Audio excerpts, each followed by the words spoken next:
दोस्तों, पहलगाम में हुए आतंकी हमले के बाद इस समय न सिर्फ भारत बल्कि पाकिस्तान और अमेरिका भी हाई अलर्ट पर पहुंच चुका है। पाकिस्तान के अंदर इस समय वहां का मीडिया जो अपडेट दे रहा है उसके अकॉर्डिंग सभी एयर बेसिस को न सिर्फ एक्टिव किया गया है बल्कि अवैक्स विमानों की तैनाती और लगातार पाकिस्तानी सेना के विमान शॉर्टीज ले रहे हैं। पाकिस्तान को डर है कि जिस तरह से भारतीय प्रधानमंत्री नरेंद्र मोदी ने सऊदी से वापस आते हुए उनके एयर स्पेस का इस्तेमाल नहीं किया और आतंकी हमले में जिस तरह से पाकिस्तान का तार जुड़ता हुआ दिखाई दे रहा है, उससे भारत पाकिस्तान के ऊपर बड़ा हमला ना कर दे। भारतीय प्रधानमंत्री नरेंद्र मोदी का जो ट्रैक रिकॉर्ड रहा है उससे इस बात की आशंका काफी ज्यादा जताई जा रही है कि भारत कोई बड़ा हमला पाकिस्तान के ऊपर कर दे। लेकिन इसी बीच पाकिस्तान के साथ साथ अमेरिका भी हाई अलर्ट पर है। उसके पीछे कारण है अमेरिका के वाइस प्रेसिडेंट जेडी वेंस का भारत होना। भारत के लिए इस समय अच्छी बात यह है कि जेडी वेंस ने इस आतंकी हमले के बाद अपना दौरा बीच में कैंसिल करके वापस अमेरिका नहीं लौटे, वरना अमूमन ऐसा कर दिया जाता है। अमेरिका के वाइस प्रेसिडेंट ने न सिर्फ इस हमले की निंदा की बल्कि अपने 4 दिन की विजिट को कैंसिल नहीं किया। साथ ही आज वह आगरा और अन्य स्थान घूमने भी गए, जो कि एक काफी पॉजिटिव खबर है।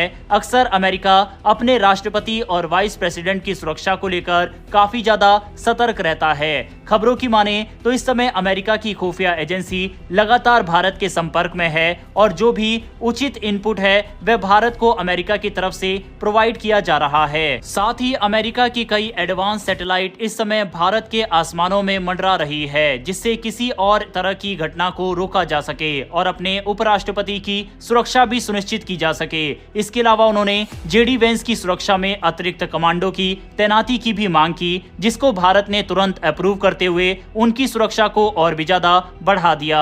भारत इस समय हाई अलर्ट पर है। जेडी वेंस क्योंकि राजस्थान का दौरा करने पहुंचे थे और यह एक बॉर्डर स्टेट है, इसीलिए भारत और भी ज्यादा सतर्क रहा। इससे पहले अमेरिकी राष्ट्रपति डोनाल्ड ट्रंप को खुद national security adviser Mike Waltz ने इस हमले की ब्रीफिंग दी, जिसके बाद अमेरिका के राष्ट्रपति डोनाल्ड ट्रंप ने भारत के प्रधानमंत्री से फोन पर बातचीत की, साथ ही फुल सपोर्ट अपना देने की बात कही। इस मुश्किल समय में जिस तरह का सपोर्ट भारत को मिल रहा है ये भारत के लिए बेहद ज्यादा जरूरी है, क्योंकि भारत को अगर कोई बड़ा मिलिट्री एक्शन पाकिस्तान के ऊपर लेना होगा तो उस समय इंटरनेशनल कम्युनिटी का साथ भारत के होना बेहद जरूरी है और इस समय भारत को वह साथ मिल भी रहा है। इस समय चारों तरफ से बयानबाजी हो रही है। भारत के रक्षा मंत्री राजनाथ सिंह जी ने भी कहा है कि हम उचित कदम उठाएंगे और कड़ा एक्शन इन आतंकवादियों के खिलाफ लिया जाएगा। लेकिन इस समय सभी भारतवासियों को बयानबाजी और इस तरह की चीजें नहीं चाहिए। हमें चाहिए एक उचित कदम और रोज रोज का जो ये ड्रामा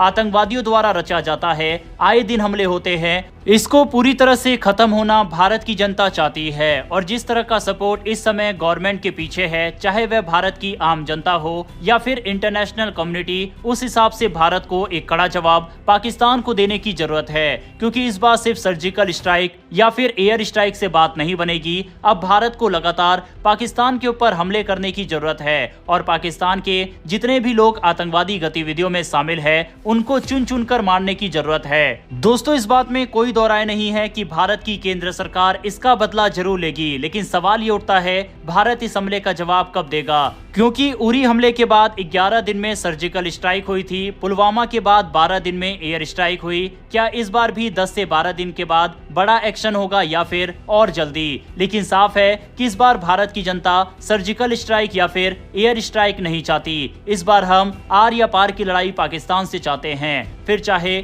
नौबत युद्ध की क्यों ना आ जाए। क्योंकि देखा जाए तो इसी तरह का हमला इजराइल के ऊपर किया गया था। वहां के आम लोगों के ऊपर आतंकवादियों ने हमला किया था, जिसमें हजारों इजरायली मारे गए थे। इसी तरह का हमला अब भारत के ऊपर हुआ है, जहां पर भारत के आम लोग मारे गए हैं। ऐसे में भारत को भी इजराइल की तरह ही, जिस तरह से इजराइल ने घुसकर खत्म किया इन आतंकवादियों को, अब भारत सरकार से भी यही उम्मीद है कि भारतीय सेना पाकिस्तान के अंदर वही कदम उठाए। हालांकि इजराइल और भारत दोनों की सिचुएशन को कंपेयर नहीं किया जा सकता, लेकिन फिर भी हमें एक उचित कदम उठाने की जरूरत है। वहीं अब सिर्फ बयानबाजी, बातें और छोटी मोटी कार्रवाई से बात नहीं बनेगी। बहरहाल दोस्तों, आपकी इस पर क्या राय है? अपनी राय कमेंट बॉक्स में लिखकर जरूर बताइएगा। डिफेंस और वर्ल्ड अफेयर से जुड़ी ऐसी डेली वीडियो के लिए नीचे दिए गए सब्सक्राइब बटन को प्रेस प्रेस कर बेल आइकन को जरूर दबा लें, जिससे हमारी डेली ऐसी वीडियो आप तक सबसे पहले पहुंच सके। फिर मिलेंगे ऐसी एक नई वीडियो के साथ। धन्यवाद। जय हिंद।